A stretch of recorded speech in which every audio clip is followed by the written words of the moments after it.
2. ¿Quién fue, en su opinión, el científico más grande que jamás existió? Del libro 100 preguntas sobre ciencia, de Isaac Asimov. Lectura. 2. ¿Quién fue, en su opinión, el científico más grande que jamás existió? Si la pregunta fuese, ¿quién fue el segundo científico más grande? Sería imposible de contestar. Hay por lo menos una docena de hombres que, en mi opinión, podrían aspirar a esa segunda plaza. Entre ellos figuraría, por ejemplo, Albert Einstein, Ernest Rutherford, Niels Bohr, Louis Pasteur, Charles Darwin, Galileo Galilei, Craig Maxwell, Arquímedes y otros. Incluso es muy probable que ni siquiera exista eso que hemos llamado el segundo científico más grande.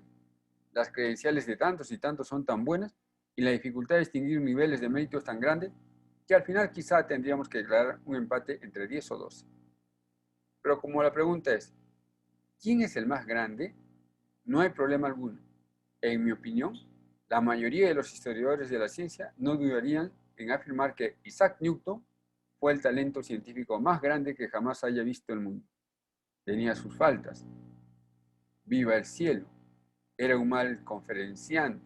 Tenía algo de cobarde moral y de llorón autocompasivo. Y de vez en cuando era víctima de serias depresiones.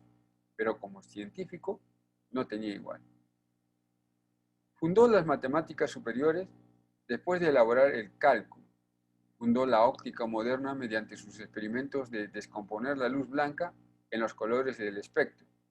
Fundó la física moderna al establecer las leyes del movimiento y deducir sus consecuencias. Fundó la astronomía moderna, estableciendo la ley de la gravitación universal. Cualquiera de estas 4 hazañas habría bastado por sí sola para distinguirle como científico de importancia capital. Las 4 juntas le colocan en primer lugar de modo incuestionable. Pero no son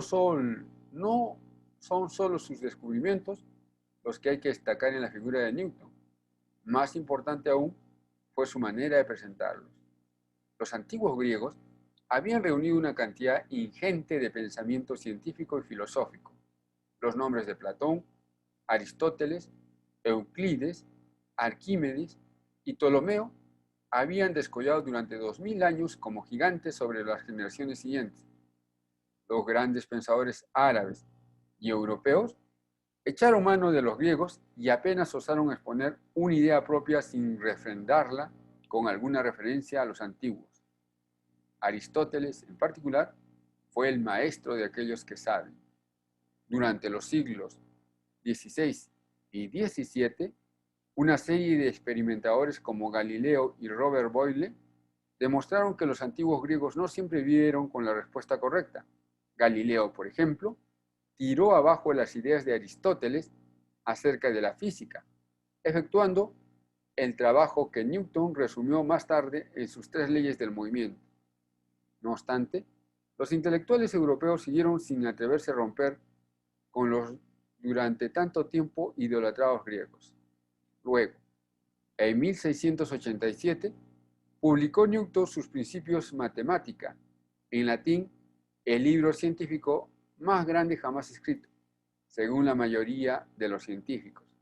Allí presentó sus leyes del movimiento, su teoría de la gravitación y muchas otras cosas, utilizando las matemáticas en el estilo estrictamente griego y organizando todo de manera impecablemente elegante.